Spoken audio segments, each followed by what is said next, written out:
विकास के लिए वोट किया है, व्यवस्था की बहबूदगी के लिए वोट किया है। सब लोग घरों से निकलें, राष्ट्र के लिए मतदान करें। सोच के अच्छी तरह से अपना कंट्री का भी सोच के आगे विजन रख के तब वोट डालें।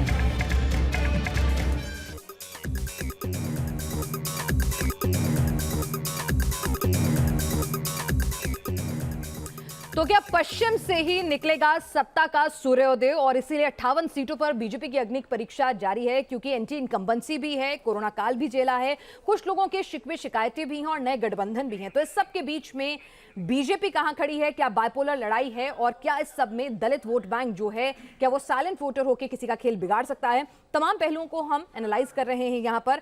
अभी तक 1 बजे तक 35% मतदान जो है उसकी खबर आ रही है। हमारे रिपोर्टर्स जो है 58 सीटों पर मौजूद हैं, लगातार आपको अपडेट दे रहे हैं। हमारे साथ हमारा वरिष्ठ पैनल, वरिष्ठ पत्रकारों का भी इस वक्त मौजूद है। Manoj Gairola ji, editor in chief News Nation, वरिष्ठ पत्रकार हमारे साथ मौजूद हैं।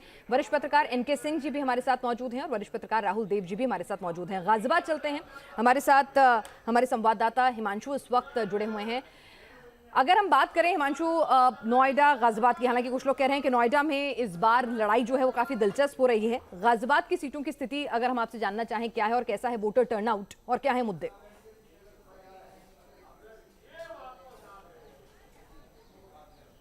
देखिए, बिल्कुल इस समय हम गांव के अंदर मौजूद हैं, जो गाजियाबाद का सदरपुर गांव है, जाट बाहुल्य गांव है। ये जानने की हम कोशिश कर रहे हैं कि शहर के अंदर कितने मतदाता सेंटर्स पर पहुंच रहे हैं और गांव के अंदर क्या स्थिति है। तो गांव में जो तस्वीर है वो देखने को मिल रही है। मैं तस्वीरें आपको दिखा दूंगा, आप अंदाजा लगा सकते हैं। दरअसल लंबी लंबी कतारें लगी हुई हैं, जो पोलिंग सेंटर्स हैं, जो पोलिंग बूथ बनाए गए हैं, जबकि शहर में इस तरह की कहीं भी कोई तस्वीर अब तक देखने को नहीं मिली। अगर हम आकलन करें तो शहर के मतदाता कम सेंटर्स पर पहुंच रहे हैं और गांव के जो लोग हैं, जो गांव से जुड़े हुए लोग हैं, वो ज्यादा संख्या के अंदर पोलिंग सेंटर्स पर, पोलिंग बूथ पर पहुंच रहे हैं अपने मताधिकार का इस्तेमाल करने के लिए। और जिस तरह से पश्चिमी उत्तर प्रदेश के प्रथम चरण के अंदर 58 विधानसभा सीटों पर चुनाव है, तो उसमें गाजियाबाद की जो मुरादनगर विधानसभा सीट है उसके अंदर ये गांव आता है, सदरपुर गांव। और ये कहा जाता है कि जाट लैंड इस गांव को कहा जाता है। और यहां जो महिलाएं हैं उनके मुद्दे क्या हैं, इनसे बात कर लेते हैं, क्योंकि गाजियाबाद के अंदर इस बार जो चुनाव हो रहा है वो डेवलपमेंट, लॉ एंड ऑर्डर, ये तमाम मुद्दे हैं। और खासतौर पर गृहिणी क्या मुद्दे लेकर आई हैं उनसे बात कर लेते हैं। आप बताएंगे क्या मुद्दे हैं महिलाओं के? बताएंगे आपके क्या मुद्दे हैं जिनको ध्यान में रखकर आप वोट कर रहे हैं? नहीं पता? आपको पता है किन मुद्दों को लेकर इस बार वोट करने जा रहे हैं आप? भैया वो तो अपनी बाकी बात है, हम तो नहीं चाहते देश में अच्छी तरह से अपना वो चलना चाहिए, सबका रोजगार, सब चीज अपना रोजगार अच्छा रहे सबका। आपको क्या सोचकर आप वोट कर रहे हैं? हम ये कह रहे हैं कि महंगाई कम हो और काम, महंगाई कम हो। इस बार महंगाई है, महंगाई को ध्यान में रखकर आप वोट कर रहे हैं। आपका क्या मुद्दा है? यही है कि हमारी महंगाई कम होनी चाहिए, बहुत महंगाई बढ़ी हुई है। बहुत महंगाई बढ़ी हुई है, तो ये यहाँ पर महिलाओं के मुद्दे हैं। महंगाई का मुद्दा यहाँ पर महिलाओं के जहन में है, जिसको ध्यान में रखकर महिलाएं वोट कर रही हैं। और कतार आप देखेंगे तो महिलाओं की संख्या ज्यादा है पुरुष वर्ग से ज्यादा। महिलाएं यहाँ तक कि पार्क के अंदर बैठकर वेट भी कर रही हैं, इंतजार कर रही हैं कि उनका कब नंबर आएगा, क्योंकि सुबह से ही गाँव के अंदर ये तस्वीर देखने को मिल रही है कि बड़ी संख्या में जो गाँव के मतदाता है वो सेंटर्स पर पहुंच रहे हैं, अपने मत का अधिकार का इस्तेमाल कर रहे हैं। इसी चीज को हम एनालाइज करते हैं। NK सिंह जी, वरिष्ठ पत्रकार भी हमारे साथ जुड़े हुए हैं। NK सिंह जी, आपसे समझना चाहूंगी, ये बात हमारे तमाम रिपोर्टर्स कह रहे हैं। हालांकि अर्बन वोटर जो है आमतौर पे हमने देखा है कि वो एक लेजी एटीट्यूड रखता है, शाम को आराम से वोट डालने आता है, लेकिन फिर भी अगर बाइपोलर मुकाबले में अगर अर्बन वोटर की यही उदासीनता, जो कि आमतौर पर कहा जाता है कि बीजेपी की तरफ ज्यादा इंक्लाइन रहता है, बनी रहती है, और रूरल एरिया से इस तरह से हाई वोटर टर्नआउट होता है, और खासतौर से मुस्लिम बेल्ट में हम देख रहे हैं कि हाई वोटर टर्नआउट है, लंबी कतारों से भी लगने से लोग गुरेज नहीं कर रहे हैं, तो क्या एक मुश्किल का सबब हो सकता है? हाँ, बिल्कुल सही कहा आपने। अर्बन एरियाज में अगर लो टर्नआउट है इस माहौल में, तो ये कहीं ना कहीं बीजेपी को नुकसान करेगा। लो टर्नआउट नहीं होना चाहिए था। रूरल एरियाज में जो टर्नआउट आप देख रहे हैं, दोनों के मुद्दे अलग अलग हैं। जैसे अर्बन एरिया में बिल्कुल सही है कि एयरपोर्ट जेवर आया है, इंटरनेशनल एयरपोर्ट है, हाईवेज बहुत अच्छे बने हैं और 3 घंटे में आप लखनऊ पहुंच जाते हैं। ये अर्बन का मुद्दा है और वो इससे खुश है, मुतासिर है। लेकिन क्या गांव के किसान को, जिसके बेटे को नौकरी नहीं लगी है, क्या उसके लिए भी ये मुद्दा है? ये उसका मुद्दा नहीं है। जी। यही वजह है कि आप वेस्टर्न यूपी में देखें देश चुनाव से जुड़ी हुई खबरों को, क्योंकि पहले चरण के लिए 58 सीटों पर वोटिंग हो रही है, जिसमें 53 बीजेपी के खाते में गई थी। लेकिन इस बार दोस्त बदल चुके हैं, समीकरण बदल चुके हैं, एंटी इनकम्बेंसी भी है। इस सब के बीच में क्या कुछ हो रहा है ग्राउंड पर, यह भी अपडेट देंगे आपको, और वरिष्ठ पैनल भी होगा जो एनालिसिस करेगा वहां के तमाम फैक्टर्स को। को प्रेजेंटेड बाय राकेश मसाला, असली स्वाद बांटने से बढ़ता है। स्ट्रेंथ पार्टनर बांगर पावर सीमेंट, अपनों के लिए हमेशा के लिए।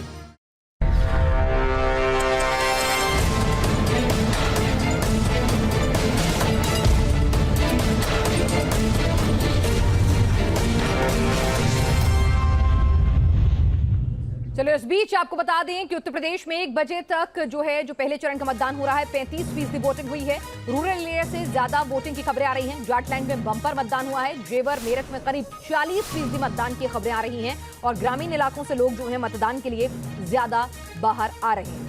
हमारे साथ पूरा वरिष्ठ पैनल इस वक्त मौजूद है। जाट फैक्टर को यहां पर हम समझने की कोशिश करेंगे कि अब वाकई में जिस तरह से एक तरह से परसेप्शन बनाया जा रहा है कि जाट जो हैं वो कहीं ना कहीं बीजेपी के खिलाफ हैं, उनसे नाराज हैं, और क्या वाकई में एक तरफा वोट पड़ने वाले हैं या ये समीकरण इतना आसान है, इसी को हम समझने की कोशिश करते हैं।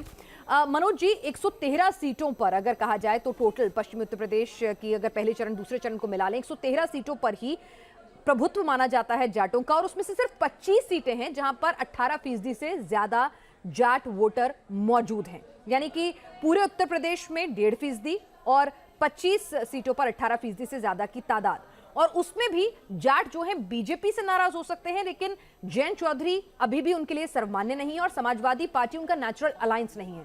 तो क्या वाकई में हम मान लें कि ये एकमुश्त वोट जाने वाला है? नहीं, देखिए, मेरे को लगता नहीं है, क्योंकि अगर हम हिस्टोरिकली भी देखें, जब से आरएलडी पार्टी बनी है, वो चाहे वो बेसिकली चौधरी चरण सिंह के टाइम की ही बात है, उस समय भी पूरे यूपी में आरएलडी को 14 से ज़्यादा सीटें नहीं मिली, और वो भी तब जबकि वो एनडीए का पार्ट थी। तो ऐसे और जब भी आरएलडी की जो बेस्ट परफॉर्मेंस रही है, जब उसने अकेले दम पे इलेक्शन कॉन्टेस्ट किया है, तो उनकी 9 से ज़्यादा सीटें कभी भी नहीं आई। तो ये बात मेरे को समझ नहीं आती कि जाट जितना बड़ा हम लोग कहते हैं कि जाट लैंड है, जाट फैक्टर बहुत ज़्यादा है, जाट वोट बैंक बहुत बड़ा है, और तो ऐसे में वो कितनी सीटों को इन्फ्लुएंस करेंगे। दूसरा इशू ये है कि ये भी देखना होगा कि कितना % जाट बीजेपी के साथ अभी भी है, क्योंकि मुझे लगता है कि किसानों का मुद्दा तो खैर चलो एक इशू था ही था, लेकिन बाकी और भी इश्यूज़ हैं, जैसे कि राहुल देव जी ने भी पहले बोला कि इस इलेक्शन में कई सारे इश्यूज़ एक साथ मिलके काम करेंगे, उसमें लॉ एंड ऑर्डर का भी एक इशू है, और उसके अलावा इस बारी जो राशन जो गरीबों को दिया है, ख़ास तौर से कोरोना के बाद, या जो प्रधानमंत्री की कई सारी योजनाएं जो ग्राउंड लेवल में पहुंची हैं, वो सारे के सारे फैक्टर्स हैं। इंफ्रास्ट्रक्चर का डेवलपमेंट भी अगर हम देखें तो वेस्टर्न यूपी में अच्छा खासा हुआ है, और लॉ एंड ऑर्डर तो खैर एक बड़ा इशू है ही है। तो ऐसे में मुझे लगता है कि बीजेपी के साथ कुछ % ऑफ जाट आज की डेट में भी है, और ये बात ठीक है कि थोड़ा एज आरएलडी को इस बारी है। ठीक है, यहाँ पर एडवांटेज आरएलडी है, लेकिन बीजेपी को कोई भी जाट जो है वहां उनके साथ नहीं खड़ा होगा, ऐसा भी नहीं है। यहाँ पर एनके सिंह जी, अगर मैं आपसे एक चीज समझने की कोशिश करूं कि यहाँ पर जो टिकटों का डिस्ट्रीब्यूशन हुआ है, 58 सीटों में से 43 सीटों पर पूरे नए उम्मीदवार जो हैं वो उतारे गए हैं, जिन्होंने ना तो आरएलडी के टिकट से ना ही समाजवादी पार्टी के टिकट से कभी लड़ाई लड़ी है। इन 58 सीटों को हम फर्दर डिवाइड कर दें तो 29 आरएलडी के खाते में जा रही हैं, 28 समाजवादी पार्टी के खाते में जा रही हैं। उनकी पहली पसंद मुख्यमंत्री के तौर पर जो सर्वेज हुए हैं वो अखिलेश नहीं है, और जो सीटें समाजवादी पार्टी के खाते में गई हैं उसमें दलित को भी सीट दी है, उसमें मुस्लिम्स को भी सीट मिली है, दूसरी जातियों को भी सीट मिली है। तो ऐसे में क्या पूरा का पूरा जाट वोट बैंक शिफ्ट हो पाएगा इस नॉन नेचुरल अलायंस के साथ? देखिए, एक बात बहुत है कि सामाजिक धरातल पे पूरा का पूरा 100% तो कुछ भी नहीं होता, इसलिए हम इसको अगर रूल आउट कर दें तो ब्रॉडर जाट समुदाय जो है वो एग्रेरियन है, और चूंकि एग्रीकल्चर से जुड़ा हुआ है तो उसने अभी अभी एक साल की लड़ाई लड़ी है, 1 साल किसानों की लड़ाई चली है, और चूंकि सरप्लस उसके पास ज्यादा होता है, एमएसपी उसके लिए बड़ा इशू है। ये वहां पे नहीं है, बिहार में नहीं है, ये पूरे उत्तर प्रदेश में नहीं है, लेकिन यहाँ पे चूंकि उसका उत्पादन ज्यादा होता है, जैसे गन्ना है, गन्ना में बीजेपी ने बहुत अच्छा एक काम किया कि उन्होंने गन्ने के उत्पादन में दिक्कत हो रही थी, तो उन्होंने सीधे कहा कि आप इथेनॉल बनाइए, और यूपी ने टॉप किया है। अगर ये बात बीजेपी हाईलाइट कर ले जाती तो किसानों को थोड़ा भरोसा होता, लेकिन बीजेपी उसमें बुरी तरह फेल हुई। आज मोदी जी ने उसके बारे में विस्तार से बताया। मुझे लगता है कि आज बताना थोड़ा देर हो गई है। अगर ये 1 महीना पहले से बताया जाता कि गन्ना किसानों को हमने कितनी मजबूती दी है, इथेनॉल पे शिफ्ट करके चीनी की जगह इथेनॉल शुगर मिल बना रही हैं। उसी तरह अगर आपने जाट वाले एरिया में देखें तो ये बिल्कुल सही है कि एक नाराजगी है, और वो नाराजगी पटेगी नहीं। और अगर आप ये कहते हैं कि अखिलेश उनके चॉइस नहीं है, तो क्या योगी उनके चॉइस है? बिल्कुल नहीं, क्योंकि 1 साल जो उन्होंने लड़ाई लड़ी है और उसमें मुसलमान उनके साथ रहा है, कंधे से कंधे मिला के लड़ा है, तो जो सोशल कोहेशन है दोनों के बीच में काफी अच्छा बना है। लिहाजा मुझे नहीं लगता है कि वेस्टर्न यूपी में बीजेपी बहुत मजबूत है, वेस्टर्न यूपी में कमजोर रहेगी। हाँ, इसका मेकअप वो ईस्टर्न यूपी, सेंट्रल यूपी में कैसे करती है, ये देखने की चीज। ठीक है राहुल देव जी, क्या आप एनके सिंह जी की बात से इत्तेफाक रखते हैं? और एक दूसरी बात जो हम डेटा की तरफ देख रहे थे कि 2012 में जब समाजवादी पार्टी सत्ता में आई थी, तब भी जो ये पूरा जाटलैंड जिसे कहा जाता है, जहां पे जाटों का प्रभुत्व सबसे ज्यादा, जिन्हें 113 सीटों पर माना जाता है, उसमें सिर्फ 41 सीटें जीती थी, जबकि बीएसपी ने 35 और बीजेपी ने 18, और पिछली बार बीएसपी 30 सीटों पर नंबर 2 की पार्टी रही थी। तो ऐसे में हम मान के चलें कि जो दोस्ती है, जो गठबंधन है, इसमें तमाम जो मुस्लिमों को लेकर जाटों के अंदर जो एक भावना है, मुजफ्फरनगर दंगों को लेकर, और जो एक पूरा का पूरा परसेप्शन है, वो सब कुछ मिट जाएगा और जाट आइडेंटिटी ओवर पार कर लेगी? नहीं, मिटेगा नहीं। कम जरूर होगा, और हुआ है, उसके प्रमाण हमें मिलते हैं। हम जाटों को अगर सुने, उनसे बात करें, तो ये दिखता है आपको कि पहले वाली अब जाट मुस्लिम शत्रुता, मुसलमानों से वो नाराजगी और शत्रुता वो अब नहीं है।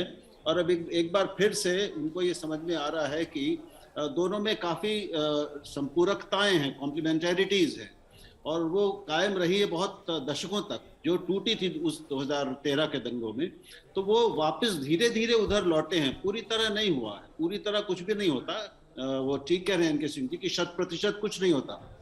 तो लेकिन जो हमने देखा था कि एकदम 58 में से 51 सीटें बीजेपी को मिली, जिसमें जाटों का बहुत बड़ा प्रतिशत था, सबसे बड़ा योगदान था। एकदम लगभग 90% आप मान लीजिए, 90-91% माना जाता है, वो नहीं होने वाला है।